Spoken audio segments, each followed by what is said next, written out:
Good morning, students. I am Ekta Sharma from Lyall Public School, Bikaner, your Hindi teacher. आज हम कक्षा 8वीं में हिंदी व्याकरण एवं रचना में पाठ 17 कारक पढ़ रहे हैं। कारक का अर्थ क्या होता है? कारक का अर्थ है क्रिया को करने वाला, अर्थात कारक विभिन्न संज्ञाओं सर्वनामों को क्रिया के साथ किसी न किसी भूमिका में जोड़ते हैं। जैसे देखिए, राम ने सत्य को पाने के लिए रावण से युद्ध किया। अब यहाँ पर क्रिया की क्या थी? युद्ध करना। लेकिन किसने किया, किससे किया और क्यों किया? ये सारी चीजें किससे ऐड हो रही है? क्रिया से। तो क्रिया से जब संज्ञा, सर्वनाम, कर्म आदि शब्द जुड़ जाते हैं तो वो क्या कहलाता है? कारक कहलाता है। तो देखिए, यहाँ ने, को, के लिए, से आदि कारक क्रमशः राम सत्य पाने रावण को युद्ध करने की क्रिया से जोड़ रहे हैं, अतः ये कारक है। ये क्रिया कराने में संज्ञा, सर्वनाम आदि की भूमिका निश्चित कर रहे हैं। संक्षेप में कारक संज्ञा आदि शब्दों को क्रिया के साथ किसी न किसी भूमिका में जोड़ने का कार्य करते हैं। तो आप इसको इस तरीके से लिख सकते हैं कि संज्ञा या सर्वनाम का संबंध वाक्य के अन्य शब्दों से कराने वाले शब्द क्या कहलाते हैं? कारक कहलाते हैं। या फिर आप इसको ऐसे भी लिख सकते हैं कि संज्ञा या सर्वनाम की क्रिया के साथ भूमिका निश्चित करने वाले या क्रिया के साथ उसका संबंध बताने वाले शब्द कारक कहलाते हैं। सभी को समझ आ गया? संज्ञा या सर्वनाम का क्रिया के साथ संबंध निश्चित कराने वाले शब्द क्या कहलाते हैं? कारक कहलाते हैं। आप इस तरीके से भी इसकी परिभाषा लिख सकते हो और ऐसे भी लिख सकते हो, संज्ञा या सर्वनाम का संबंध वाक्य के अन्य शब्दों से कराने वाले शब्द क्या कहलाते हैं? कारक कहलाते हैं। अब हम देखते हैं कारक के प्रकार कितने होते हैं। हिंदी में मुख्य रूप से 6 कारक के प्रकार होते हैं। प्रायः इन कारकों के चिन्ह साथ लगते हैं। इन चिन्हों को परसर्ग या विभक्ति कहा जाता है।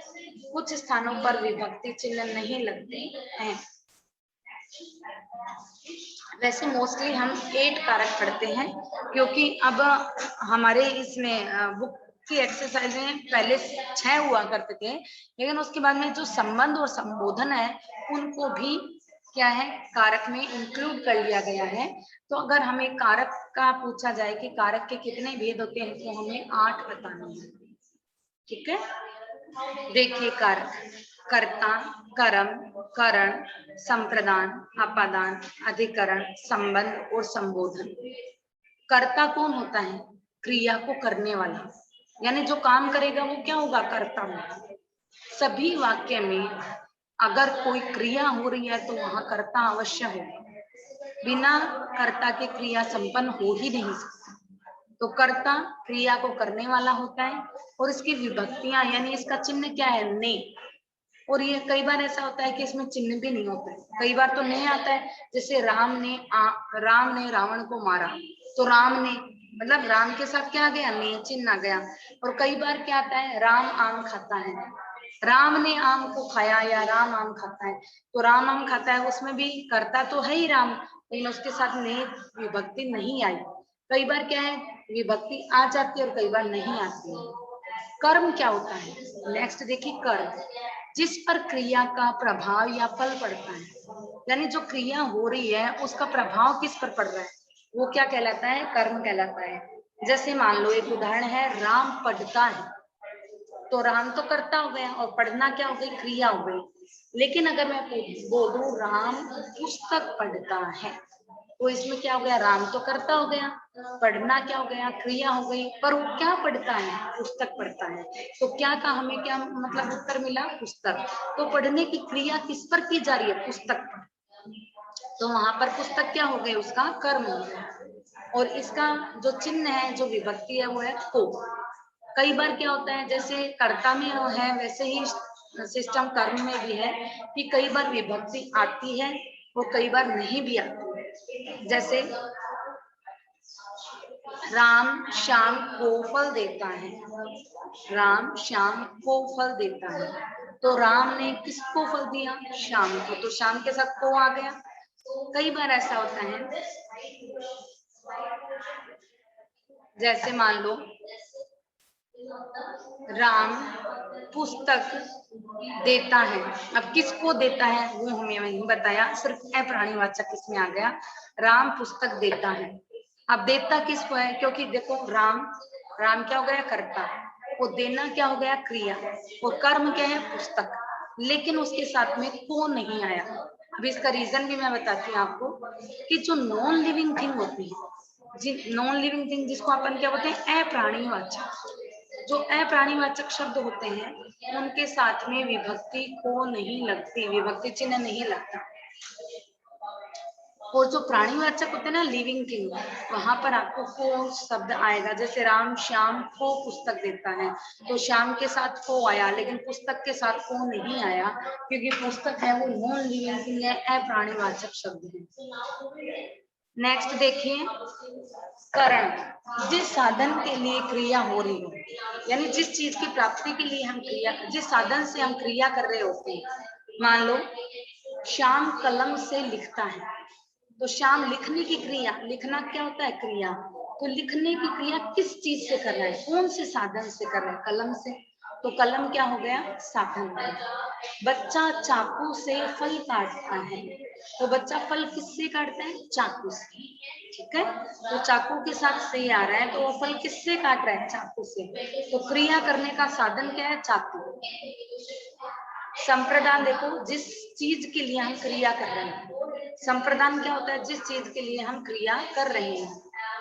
जैसे श्याम प्रथम स्थान पाने के लिए नित्य प्रति पढ़ाई करता है, तो वो नित्य प्रति पढ़ाई करता है, यानी जो क्रिया करता है वो किस चीज के लिए कर रहा है, परीक्षा में प्रथम स्थान प्राप्त करने के लिए, तो साथ में के लिए आ रहे हैं ना, यानी हम जिस मतलब चीज के लिए, जिस लक्ष्य के लिए हम क्रिया संपन्न कर रहे हैं, तो वो क्या होता है, अपना संप्रदान, यानी जिस चीज के लिए हम क्रिया संपन्न कर रहे हैं वो संप्रदान होता है। नेक्स्ट देखिए, अपादान। अब अपने को इतना ध्यान रखना है कि अपादान है उसमें पृथकता, पृथकता यानी अलग होना, अपादान में अलग होने की कंडीशन बताई गई है। तो इसमें भी क्या आता है, चिन्ह से आता है, अपादान में भी से आता है और करण में भी से आता है, पर दोनों में अंतर देखिए। करण कारक में तो जिस साधन से क्रिया हो रही है तो उसके लिए से आता है, और अपादान में से कहाँ पर आता है, किसी चीज से अलग होने का। जैसे पेड़ से पत्ता गिरता है, तो पत्ता किससे अलग हो रहा है, पेड़ से अलग हो रहा है, तो वहां पर अलग होने का भाव है। यमुना हिमालय से निकलती है, तो यमुना किससे निकल रही है, हिमालय से, यानी हिमालय से अलग हो रही है वो। इसी तरीके से अगर क्वेश्चन आ जाए, मतलब वाक्य आ जाए कि राम विद्यालय से घर जाता है, तो राम विद्यालय से क्या हो गया, अलग हो गया, और कहाँ चला गया, घर, तो वहां पर भी अलग होने के अर्थ में क्या आएगा, अपना अपादान कारक ही आएगा। नेक्स्ट देखिए, अधिकरण कारक, क्रिया किस स्थान पर हो रही है, तो वो होगा आपके अधिकरण। जैसे राम और रावण का युद्ध लंका में हुआ था, तो राम और रावण के जो युद्ध की क्रिया हुई थी वो कहाँ पर हुई, लंका में, तो वहां पर में हो गया। राम घोड़े पर बैठा है, तो बैठने की क्रिया कहाँ पर कर रहा है, घोड़े पर, तो जिस स्थान पर क्रिया संपन्न होती है उसे में पर यानी अधिकरण बोला जाता है। 6 कारक तो ये थे, इनके अतिरिक्त 2 कारक और भी माने जाते हैं, संबंध और संबोधन। इन पर विद्वानों में मतभेद है, इनका संबंध क्रिया के साथ सीधा नहीं होता, इसलिए कुछ विद्वान इन्हें कारक नहीं मानते। संबंध कारक देखिए, क्रिया के अतिरिक्त अन्य पदों से संबंध बताने वाले। अब इसमें क्या है, क्रिया से संबंध नहीं होता, इसमें ऑलमोस्ट कर्ता के साथ संपर्क होता है। जैसे राम का भाई श्याम है, तो राम का भाई कौन हो गया, श्याम, तो इसमें अपने क्रिया से तो इसका कोई मतलब ही नहीं है, क्रिया से इसका संबंध स्थापित ही नहीं हो रहा। संबंध किससे स्थापित हो रहा है, कर्ता का कर्म से संबंध स्थापित हो रहा है। यह राम की पुस्तक है, राम और पुस्तक का संबंध प्रकट हो रहा है की शब्द से, तो इसमें क्या है, क्रिया के साथ कोई भी इनका संबंध प्रकट नहीं होता है। नेक्स्ट देखिए, संबोधन। संबोधन जिससे संज्ञा को पुकारा जाए, जैसे हे राम, जल्दी इधर आओ। तो राम को अपन पुकार रहे हैं, अरे मोहन तुम कहाँ थे। तो जहां पर हम संज्ञा को पुकारते हैं तो वो अपना क्या कहलाता है, संबोधन कहलाता है। तो ये तो था इंट्रोडक्शन कारक के प्रकारों का।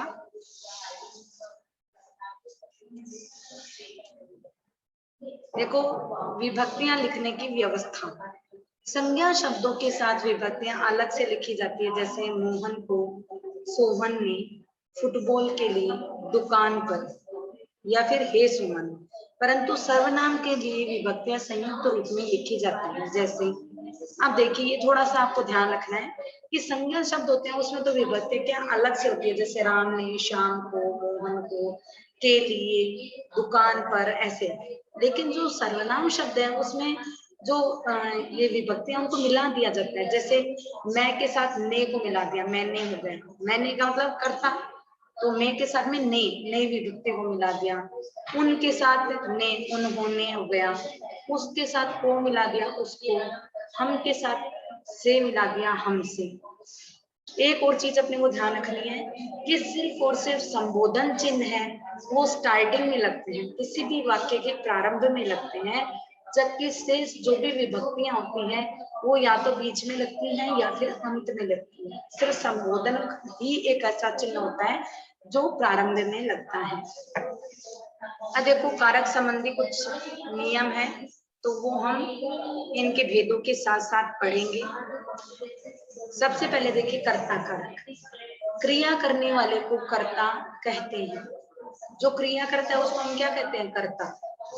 बिना कर्ता के क्रिया संभव नहीं होती। बिना कर्ता के कभी भी कोई काम संपन्न नहीं होता। यह कर्ता प्रायः चेतन रहता है। जैसे मोहन दिख रहा है, हाथी झूम रहा है। प्राकृतिक शब्द या पदार्थ भी कर्ता के रूप में हो सकते हैं। अब ये देखिए मोहन, हाथी, ये सब तो क्या चेतन चीजें हैं, यानी लिविंग थिंग। लेकिन जो प्राकृतिक चीजें, नेचुरल चीजें जैसे सूर्य, चंद्रमा, बादल, ये सब भी क्या है, कर्ता है। क्योंकि सूर्य चमकता है तो चमकने की क्रिया किसके साथ हो रही है, सूर्य कर रहा है। तो सूर्य, बादल, ये सब भी क्रिया का रूप होते हैं। विभक्तियां, कर्ता का कारक चिन्ह न यानी जीरो के बराबर होता है या फिर ने होता है। या तो फिर ने होगा या फिर कोई जरूरी भी नहीं कि कहीं ने का चिन्ह नहीं लगे तो भी कोई दिक्कत नहीं है। जैसे वह गया, उसने खाया, उसने में तो फिर भी ने लगा है, ठीक है। राम विद्यालय गया, सोहन खेलता है। माया ने अध्ययन किया तो इसमें ने लगा। वर्तमान कालीन और भविष्यकालीन क्रियाओं वाले वाक्यों में किसी परसर्ग का प्रयोग नहीं होता। परसर्ग यानी क्या होता है, विभक्ति। परसर्ग मतलब विभक्ति। तो वर्तमान और भविष्य से संबंधित जो क्रियाएं होती है उनके साथ विभक्ति नहीं लगती। जैसे राम खेलता है तो अभी प्रेजेंट का हो गया यानी वर्तमान का। राम खेलेगा तो उसमें भी आपके भविष्य काल में भी लगाने की जरूरत नहीं है। अब जो भूतकाल के सेंटेंस होते हैं तो भूतकाल में अकर्मक क्रिया वाले वाक्यों में भी परसर्ग का प्रयोग अकर्मक क्रिया में, जैसे मोहन गया था, सोहन खेला था, उसमें लगाने की जरूरत नहीं है जहां पर अकर्मक क्रिया होती है। अब जहां पर सकर्मक क्रिया होती है, जैसे मोहन ने सोहन को पुस्तक दी, तो वहां पर कर्म है, सोहन है, पुस्तक है, तो ये सब क्या है, कर्म है। तो जहां पर कर्म होगा क्रिया में वहां पर कौन, भूतकालीन क्रिया होगी और कर्म होगा तो वहां पर कर्ता के साथ में ने विभक्ति चिन्ह आता है। अपवाद, कभी कभी कर्ता के साथ को, से और के द्वारा परसर्ग भी प्रयुक्त होते हैं। अपवाद यह है कि कई बार क्या होता है, कर्ता के साथ, अब जैसे को विभक्ति चिन्ह किसका है, कर्म को, लेकिन कई बार कर्ता के साथ प्रयोग होता है तो वो कर्ता के अंतर्गत ही आएगा। हमको दिल्ली जाना चाहिए, हमको यानी हम के साथ को आ रहा है, लेकिन ये किसके साथ, किसके लिए प्रयुक्त हो रहा है, कर्ता के लिए ही प्रयुक्त हो रहा है। इसलिए हम इसको कर्म नहीं बोलेंगे, इसको को, हमको। अगर ये कर्म आता तो दिल्ली को जाना चाहिए, दिल्ली के पास होता, जैसे पुस्तक को ना, मुझे अवश्य जाना चाहिए। नेक्स्ट देखिए, हमें सो जाना चाहिए, बच्चों के द्वारा कर्तव्य किए गए, मोहन से पुस्तक पढ़ी गई। तो ये क्या है, सारे कर्ता के साथ में के द्वारा, से और को। जैसे राम से पुस्तक पढ़ी गई, बच्चों के द्वारा खेला गया, हमको कभी झूठ नहीं बोलना चाहिए। नेक्स्ट देखिए, कर्म कारक। क्रिया का प्रभाव या फल जिस संज्ञा या सर्वनाम पर पड़ता है उसे कर्म कारक कहते हैं। जैसे रंजन पुस्तक पढ़ रहा है, रजनी ढोलक बजा रही है और राजन गेंद खेल रहा है। अब एक अपन चीज करते हैं क्या, देखिए रंजन पुस्तक पढ़ रहा है, मैं इसको पुस्तक को कट कर दूं, अगर मैं ये भी कट कर दूं, राजन में गेंद को कट कर दूं, इसमें अब मैं आपसे प्रश्न पूछूं रजनी बजा रही है, अगर मैं पूछूं कि रजनी क्या बजा रही है तो आपको नहीं पता कि वो क्या बजा रही है। तो जहां पर हमें सिर्फ क्रिया मतलब सिर्फ कर्ता दे रखा हो और क्या दे रखी हो, क्रिया दे रखी हो। अब देखिए मैं कर्ता के ऊपर सर्कल बना रही हूँ, रजनी करता है, इधर रंजन करता है, इधर राजन करता है। ओके, और इसके नीचे मैं करती हूँ अंडरलाइन, पढ़ना, तो पढ़ रहा, खेल रहा और बजा रही। पढ़, खेल और बजा, ये सब क्या है अपनी, ये सब है क्रियाएं। तो क्रिया है, करता है, दो चीजें अपने को पता लग गई, लेकिन यहाँ पर कर्म नहीं है। ठीक है, क्योंकि मैंने इनको कट कर दिया इसलिए कर्म नहीं है। अगर मान लो मैं पूछूं, अब मैंने इसको हटा दिया, मैं पूछूं कि रंजन क्या पढ़ता है, तो हमारे पास उत्तर है कि रंजन पुस्तक पढ़ता है। तो जहां पर हमें क्या या किसको के उत्तर मिल जाते हैं तो उसे हम क्या कहते हैं, कर्म कहते हैं। रजनी क्या बजा रही है, रजनी ढोलक बजा रही है। राजन क्या खेल रहा है, राजन गेंद खेल रहा है। नेक्स्ट देखिए, इनमें क्रमशः पुस्तक, ढोलक तथा गेंद कर्म है। ये तीनों क्रिया के आधार हैं। पढ़ी जा रही है क्या पुस्तक, बजाई जा रही है क्या ढोलक, खेली जा रही है क्या गेंद, अतः ये तीनों क्या है, कर्म कारक। विभक्तियां, सामान्यतः कर्म के साथ कोई विभक्ति नहीं लगती। उपयुक्त तीनों वाक्यों में कोई विभक्ति नहीं है। कभी कभी कर्म के साथ को या फिर से का प्रयोग होता है। जैसे कृष्ण ने अर्जुन को समझाया, अर्जुन को, ये क्या है आपका विभक्ति चिन्ह है, किसका, कर्म का। उसने मुझे या मुझको या मुझसे कहा, तो ये भी क्या आपके विभक्ति चिन्ह है, मुझसे। उसने मुझसे कहा, तो कहने की क्रिया किससे हो रही है, मुझसे। तो यहाँ पर संज्ञा या सर्वनाम शब्द के साथ में से को जोड़ दिया गया, इसलिए क्या है, कर्म। राम ने रावण को मारा। ठीक है, कर्म की पहचान करने का तरीका मैंने आपको बता ही दिया था कि क्रिया के साथ क्या और किससे लगाकर प्रश्न पूछिए, अगर उत्तर मिल जाता है तो उत्तर क्या आता है, कर्म होता है। अब एक चीज और ध्यान रखिएगा, मुख्य और गौण कर्म। कभी कभी वाक्य में दो कर्म होते हैं। जैसे देखिए, दूधिया ग्राहकों को दूध दे रहा था, माँ बच्चों को खाना खिला रही थी, अध्यापक शरारती बच्चों को दंड दे रहा था। ठीक है, तो इसमें एक चीज आप ध्यान रखिए कि ग्राहकों को, बच्चों को और बच्चों को गौण कर्म है, और क्रमशः दूध, खाना और दंड मुख्य कर्म है। मुख्य कर्म की पहचान ये है कि वो क्रिया के समीप रहता है। मुख्य कर्म की पहचान क्या क्या होती है, कि वो क्रिया के समीप होता है। हाँ, जो मेन जो क्रिया होती है, ठीक है, वो कहाँ, मेन जो कर्म होता है, मुख्य जो कर्म होता है वो कहाँ पर होता है, क्रिया के पास में होते हैं। तो यहाँ देखिए, दूधिया ग्राहकों को दूध दे रहा है, तो दे रहा है क्या हुई, क्रिया। तो क्रिया के जस्ट पास क्या आ रहा है, दूध। तो दूध क्या है, मुख्य कर्म है। ठीक है, वो दे रहा है, क्या दे रहा है, दूध दे रहा है। माँ बच्चों को खिला रही है, क्या खिला रही है, खाना खिला रही है। ठीक है, नेक्स्ट देखिए, दंड दे रहा है, किसको दंड देता है, क्या मतलब दे रहा है, क्या दे रहा है, दंड दे रहा है। ठीक है, तो ये आ गया आपके मुख्य कर्म। जबकि गौण कर्म होते हैं वो क्रिया से दूर रहते हैं तथा उसमें विभक्ति का प्रयोग होता है। अब ये चीज आप ध्यान रख लीजिएगा कि जो जिस कर्म के साथ विभक्ति का चिन्ह होता है ना, देखिए ग्राहकों को इसके साथ को यूज में आए, बच्चे को इसमें भी को साथ में आया है, बच्चों को इसमें भी को का विभक्ति चिन्ह साथ में आया है, तो ये आपके क्या रहेंगे ये आपके गौण कर्म होंगे। और ये हमेशा क्या होंगे, प्राणीवाचक यानी लिविंग थिंग होंगे, प्राणीवाचक होंगे। जिसके साथ विभक्ति चिन्ह लगेंगे ना वो प्राणीवाचक होंगे, और जो बाद में जो क्रिया के जस्ट पास में जो रहेंगे ना कर्म, वो क्या रहेंगे, अप्राणीवाचक यानी नॉन लिविंग थिंग होंगे। जैसे देखो दूध, दूध है वो अप्राणीवाचक है यानी नॉन लिविंग थिंग है, खाना है वो भी नॉन लिविंग थिंग है, दंड है वो भी नॉन लिविंग थिंग है। इसलिए जो गौण कर्म होगा उसके साथ विभक्ति लगेगी और वो प्राणीवाचक होगा। मुख्य कर्म है वो क्रिया के जस्ट पास रहेगा, उसमें विभक्ति नहीं लगेगी लेकिन वो अप्राणीवाचक होगा। आज की कक्षा में हम इतना ही पढ़ेंगे। नेक्स्ट कल की क्लास में हम इसके आगे के भेद पढ़ते हुए इसके अभ्यास प्रश्नों को हल करेंगे। तब तक के लिए धन्यवाद।